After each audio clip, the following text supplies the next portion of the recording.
Hello friend, welcome to it and repeat. কেমন আছো সবাই? আশা করি সবাই খুব ভালো আছো।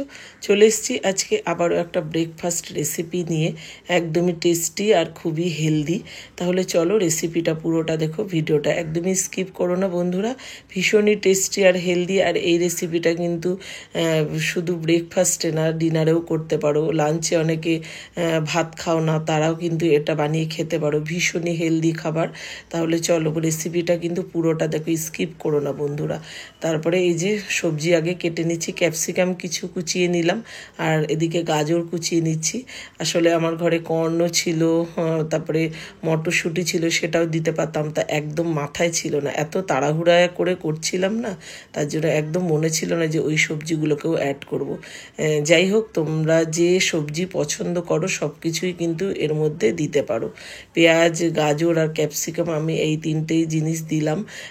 একটুখানি ফাইন করে কুচি করে নিতে হবে, যদি চপারে দিয়ে নিতে পারো সেটাতেও ভালো হয়। তারপরে এই সবজিগুলোকে না আমি একদমই তেলে নাড়বো না বা কিছু না, একদমই হেলদি, কোনো মানে তেলও খুবই কম ব্যবহার হবে। সব কিছু দেখো, তা একটু নুন মাখিয়ে রাখলাম যাতে সবজির থেকে যতটা জল বেরিয়ে যায় তার জন্য। আর এখানে এটা কিন্তু আমি আটা দিয়ে বানাবো, এটা যদি ময়দা দিয়ে করো না তাহলে খুব ভালো হয় খেতে। তা এখানে আমি বেকিং পাউডার একটুখানি দিলাম, বেকিং পাউডার 1 চামচি দিয়েছি, বেকিং সোডা সামান্য দিয়েছি, একটু জোয়ান দিলাম, একটু স্বাদ মতো নুন দিয়েছি, একটু টক দই 2 চামচি মতন, সাদা তেল দিয়ে একটু ভালো করে এটাকে মিশিয়ে নিয়ে তারপরে অল্প অল্প জল দিয়ে একটা শক্ত টাইপের একটা ডো কিন্তু বানিয়ে নেব। তা যেটা বলছিলাম, ওই যে কথায় বলে না, ময়দায় তো নেই কোনো ফয়দা। ময়দার জিনিস দেখবে খেতে খুব ভালো হয়, কিন্তু পেটের পক্ষে, শরীরের পক্ষে একদমই ভালো নয়। তা যাই হোক, আমি ময়দা দিয়ে করলেও এটা খুব ভালো হয় খেতে। আর ওই যে ময়দা দিয়ে করলে একটা বাও টাইপের জিনিস হয়, আর আমি আটা দিয়ে করছি, একটু হেলদিভাবেই তোমাদের দেখাচ্ছি। আর এখানে আমি একটুখানি সাদা তেল নিয়ে নিলাম 2 চামচি মতন। তার মধ্যে আমি 3টে ডিম দেখো দিয়ে দিলাম। 3টে ডিম একদম ড্রাই করে কিন্তু অমলেটটা মানে ভুজিয়াটা করবে না, একদম একটু একটু নরম নরম থাকবে ভুজিয়াটা, তখনই নামিয়ে নেবে। তারপরে ওই ফ্রাই প্যানটার মধ্যে আবারও একটুখানি তেল দিয়ে একটু সাদা জিরে ফোড়নে দিয়ে দিলাম, আর এখানে কারি পাতা দিয়ে দিলাম কিছুটা। কারি পাতা না দিলে পারো, যে যে ফ্লেভারটা পছন্দ করো, একটু ধনে পাতাও অ্যাড করতে পারো এর মধ্যে।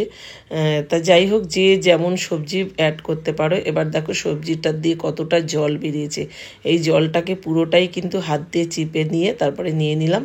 তারপরে ওই ডিমের ভুজিয়াটাকে নিয়ে তারপরে এই যে ফোড়নে যে জিরে আর কারি পাতাটা দিয়েছি সেটাও নিয়ে নিলাম। এটাকে না খুব ভালো করে মিশিয়ে নেব, এটা একটা ভেতরের পুর বানাচ্ছি আর কি।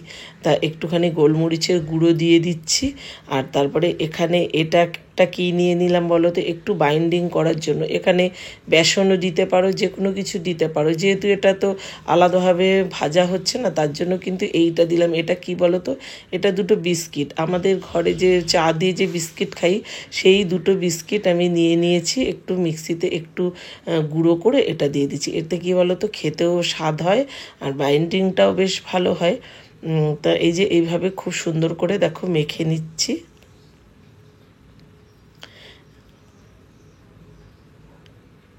এবার চলো আটাটাকে ঢেকে রেখেছিলাম, এবার আটাটাকে আরও একটু ভালো করে ডলে নিয়েছি, একটু সফট করে আটাটাকে নিয়েছি। এবার এই যে লেচিগুলো বানিয়ে নিচ্ছি, একদম রুটির লেচিটা যেমন হয় সেইভাবেই লেচিটা নিতে হবে। তা এগুলোকে আস্তে করে একটু বেলে নিচ্ছি, কিচ্ছু দিতে হবে না, কোনো তেলও দিতে হবে না, আটাও দিতে হবে না। এইভাবে আস্তে আস্তে করে একটা লুচির মতন আকার করে নিয়ে তার মধ্যেই এভাবে ওই পুরটাকে ভরে নিয়ে একটা ওই খাস্তা কচুরি টাইপের একটা কিন্তু লেচি এটা বানাতে হবে।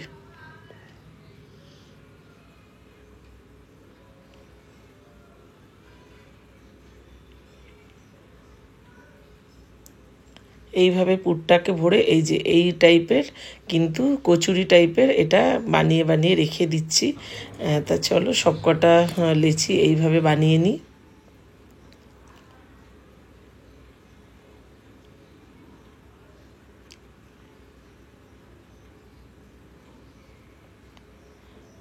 আর এটা যে এই যে এক্সট্রা আটাটা এটা কিন্তু বাদ দিয়ে দেবে, তা নাহলে না মাঝখানটা বড্ড আটার পুরটা একটু বেশিই লাগে।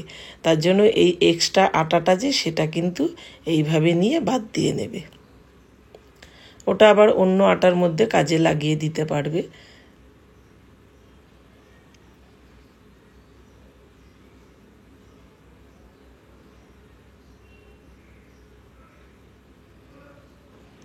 তাই যে সবকটা লেচি আমি কিন্তু বানিয়ে নিলাম দেখো। আর এটা স্টিমেও করতে পারো, আর আমি যেভাবে করছি চলো দেখাচ্ছি। তাই স্টিমেও করতে পারো আর এইভাবেও করতে পারো।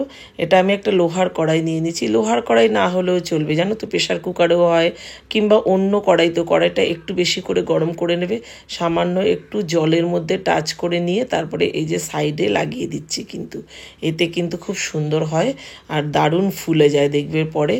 খুব বেশি না, 12 থেকে 14 মিনিট রাখলেই একদম ঢাকা চাপা দিয়ে, যাতে একদম হাওয়াটা না বেরায় সেইভাবে ঢাকা চাপা দিতে হবে। এই যে দেখো কি সুন্দর একটা ফুটবলের মতন ফুলে গেছে, দেখো কি ভালো লাগছে না। যেটা একটু লেচিটাকে কিছুক্ষণ আগে করে রেখেছি সেটাই কিন্তু একটু বেশি ফুলেছে, দেখো কতটা সুন্দর লাগছে। এইভাবে হালকা হাতে একটুখানি টাচ করলেই এই যে বেরিয়ে যাচ্ছে। দেখো লোহার কড়াইতে হলে খুব ভালো হয়, তবে লোহার কড়াই না থাকলে কিন্তু ননস্টিকেও করতে পারো কিংবা প্রেশার কুকার বা এমনি কড়াইতেও করতে পারো, তাহলেও ভালো হয়। স্টিমেও কিছুটা করেছি, স্টিমেরটা অতটা, যেহেতু আটা দিয়ে করেছি তো ময়দা দিয়ে করলে ওটা হতো, স্টিমেরটা অতটাও ঠিক লাগলো না আমার, তার জন্য এইভাবেই কিন্তু আমি বানিয়ে নিলাম।